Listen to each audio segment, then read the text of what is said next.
In our fast paced world, waiting can feel tiring and frustrating. We often want things instantly and don't like to be in the queue or going through processes. This impatience sometimes leads to making quick decisions without thinking things through, and which can result in regret or unfavorable outcomes. For example, buying something expensive on a whim without considering our budget can lead to financial regret, or probably responding angrily without thinking it can harm relationships, or maybe engaging in risky behavior without thinking or considering the consequences, which can lead to accidents. So now let's look at the story of Abraham and Sarah. They were very old and couldn't have children. But God promised Abraham that he would become the father of many nations. And that's what stated in Genesis chapter 17, verses 4 to 6. And one day, angels visited Abraham and Sarah, saying Sarah would have a child of her own, even though she was old.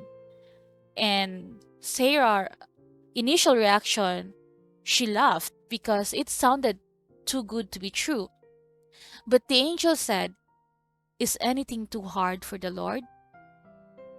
Sarah became impatient waiting for the baby. She thought God needed help. What she did, she interfered. She told Abraham to have a baby with her servant Hagar. So Abraham agreed, and Hagar had a baby named Ishmael. But instead of being happy, Sarah felt so lonely. She felt alone, she felt hurt because she still couldn't have a baby. She couldn't have a child. And Hagar started to look down on her. She despised Sarah for not having a baby. But God had not forgotten his promise. In his time, Sarah had a child named Isaac. And just like God promised, which was stated in Genesis chapter 21, verses 1 through 3, even though there were problems and mistakes, God's promise came true. Abraham became the father of many nations, just like God said. And so, from this story, we learn first to trust in God's timing. It is really important to trust in God's timing. When God gives us a promise, trust that He will fulfill it in His perfect timing. Do know that God says who He really is. He is not fickle minded. When He promised to open doors for you, no one can ever shut it, including you. It says in Revelation 3:8, "And I have placed before you an open door no one can close." When He makes a promise, definitely He will really fulfill it. Number two, be cautious of impulsive decisions and consider their consequences. Remember that in every impulsive decisions, there will be consequences. Sarah's decision to take matters into her own hands and give Hagar to Abraham resulted in conflict and pain within their family. That is why before doing something, it's important to take time to think things through and pray for God to give you wisdom. James 1 5 says, "If any of you need wisdom, you should ask God, and it will be given to you." God is generous and He won't correct you for asking. Next is, faith is really important. Sarah was in disbelief when she was told to bear a child because she was barren and old. To her, it was good to be true, but despite that, God still fulfilled His promise. He gave them Isaac.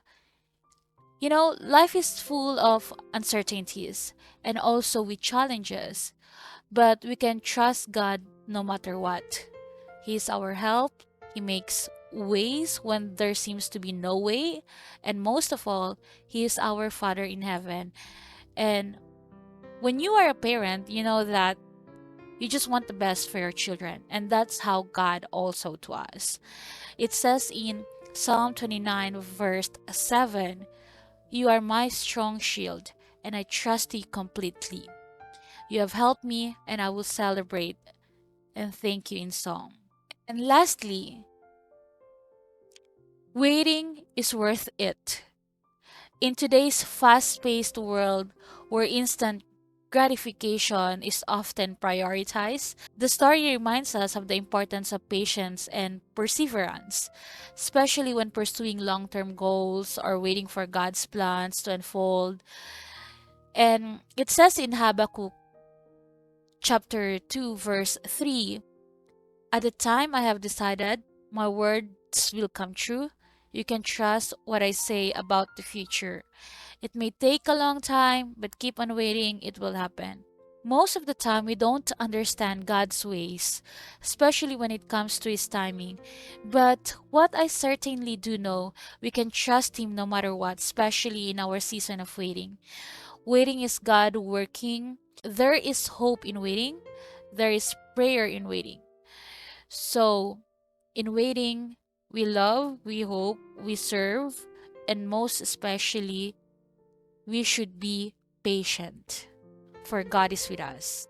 In a world where we await Isaac, let's avoid birthing an Ishmael.